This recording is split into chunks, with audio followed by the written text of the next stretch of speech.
Well guys, now that we've welcomed Project Heart Attack back into the shop, there's quite a bit that we have to do to this thing. Now, I would like to read the rules to see what I'm allowed to do. I know there's quite a bit of things that I am allowed to do.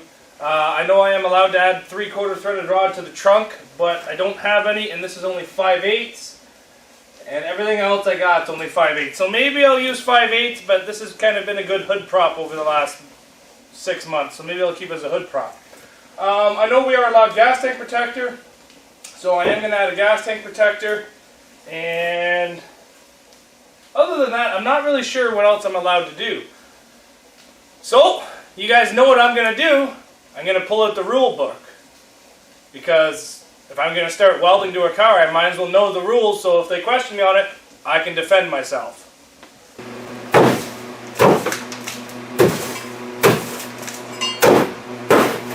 I'm not going to lie, I've never ever liked this guy. Paid too much for it, and it's been nothing but problems since I bought it. So, I'm not really overly excited to even smash this car. I am excited because it's the first derby of the year.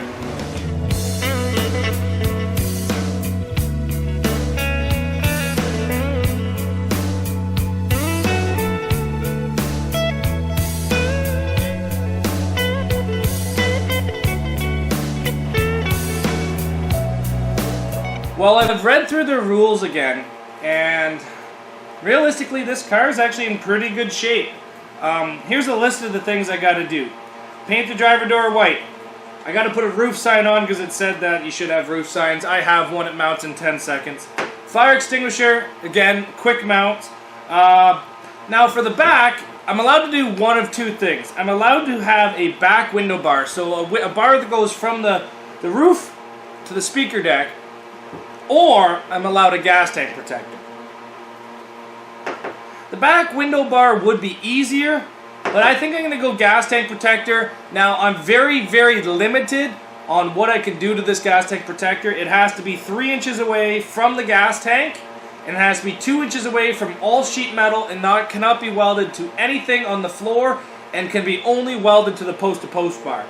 So it's a very simple gas tank protector, and it'll be very easy to build. So I'm pretty sure that's what I'm going to go. Now, I am allowed to add 3/4 inch threaded rod to the trunk, so I probably will be doing that.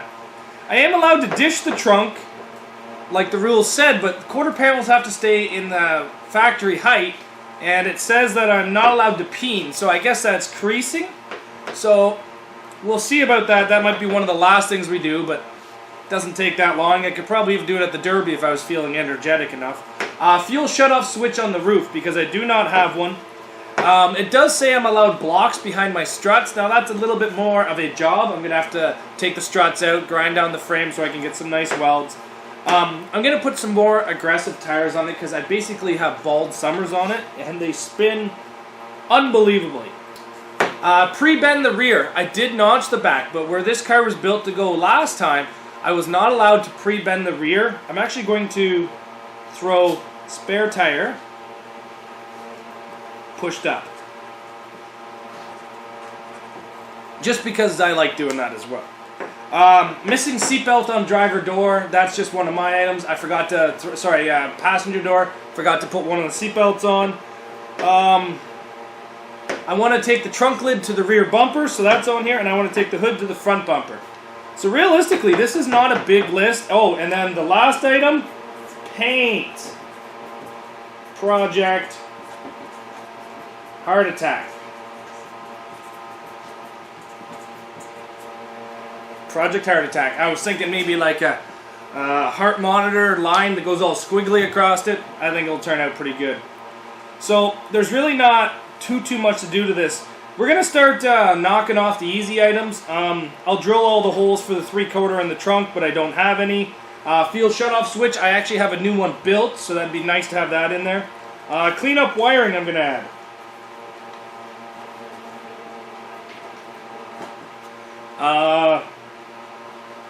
Rad padding. Just try to get as much stuff done to this car before it goes in the ring as possible. I think I might have to cut that hole bigger on the hood, but I'm not sure about that.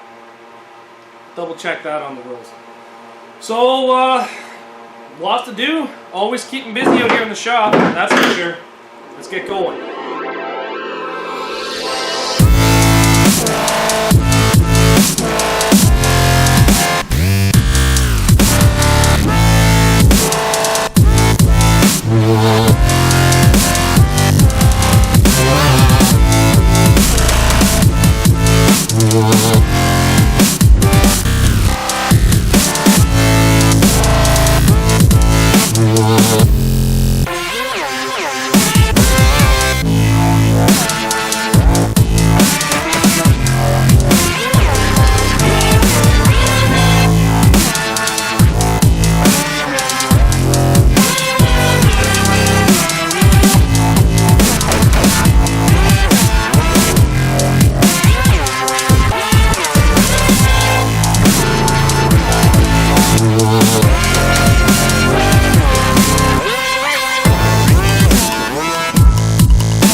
So we have the roof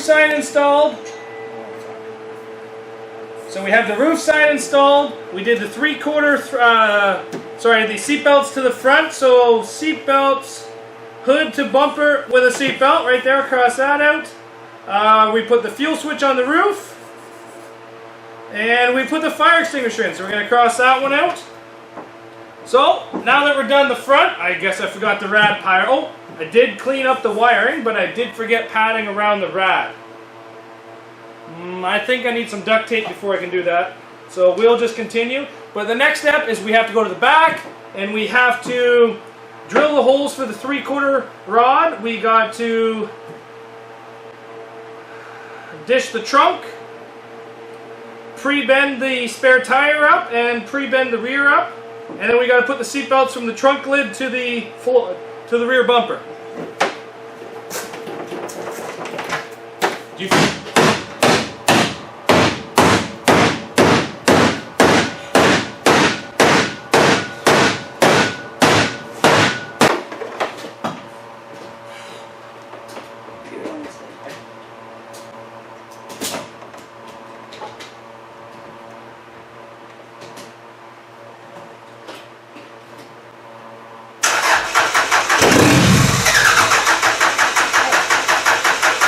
Pass me those clippers.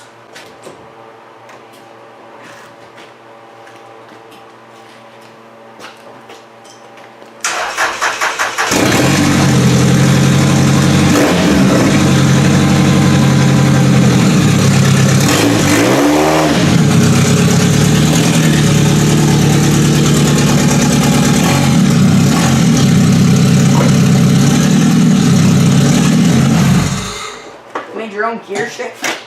Yeah. So now that we're at the back of the car, I'm going to start drilling for the 3/4 threaded rod, even though I don't have any. I'm going to start measuring up for a gas tank protector to get into this, just a simple one.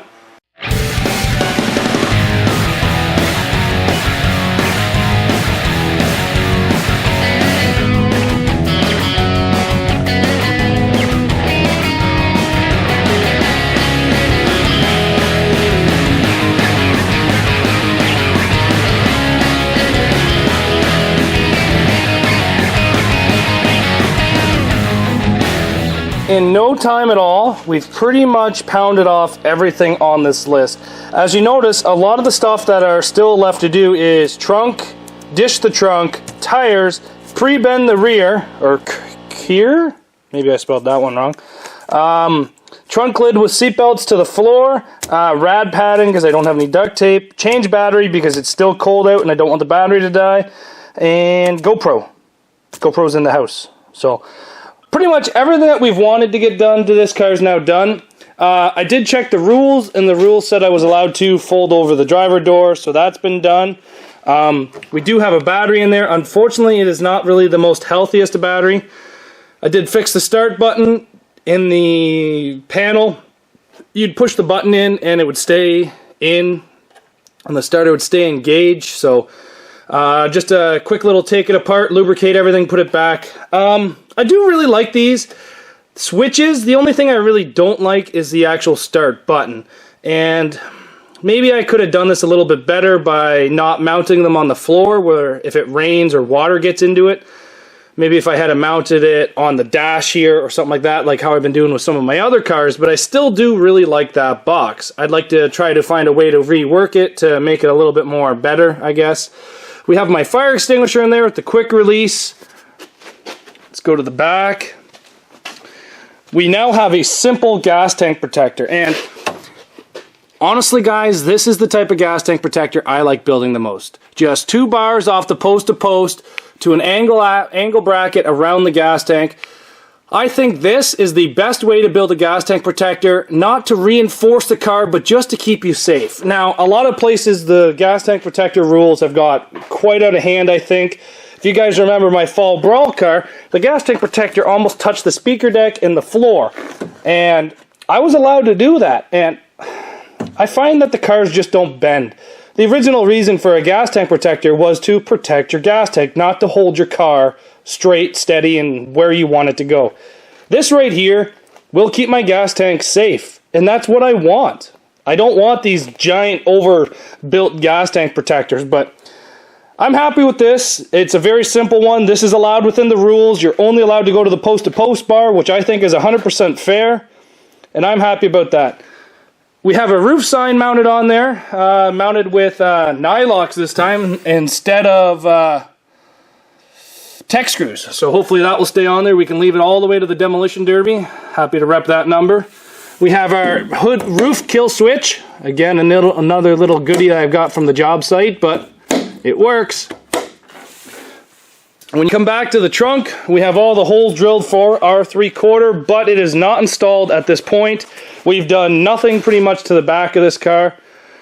But as it sits right now, this car is pretty much ready. I even put that seatbelt in that I forgot. So that's seatbelted. All the doors are seatbelted. I don't know, this thing's looking pretty good to me. We have our wiring cleaned up. So just in case this starter button kind of screws up on me again, this white, all I have to do is disconnect this and touch that white off the positive, and that is for the starter. That's why it's up like this. So I can easily get at it and rework it if I need to, because that's the only buttons that's causing me troubles at this point. We did wire in the alternator. We zip tied all of our fuel lines together, so now they're tucked up out of the way. But the car's coming along quite good. Some of the things left to do to his tires and painting and the trunk. So my plan is to get the tires done probably within the next couple of days. And then I asked my father if he could run up to Barrie and get me some 3/4 threaded rod, because there's no way I can get there before it closes with the schedule I'm working at work. If you guys don't know, I start work at 6 a.m. in the morning. It's about 1 hour and 10 minutes to get there in the morning, so I'm leaving my house around 4:30. That way I can stop and get some bagels and coffee at Tim Hortons. And then I get off work at 4:30 p.m. and they put me right out in the middle of rush hour, and by the time I get home, it's at least 6:30 at night. And I'm doing 5 to 7 days a week, depending on the week right now. So thanks for watching, guys, and make sure you come back. If you got any great ideas about how to paint this, please leave it in the comments. Remember, Project Heart Attack, it needs a good paint job. Take care, guys, and we'll see you back here tomorrow.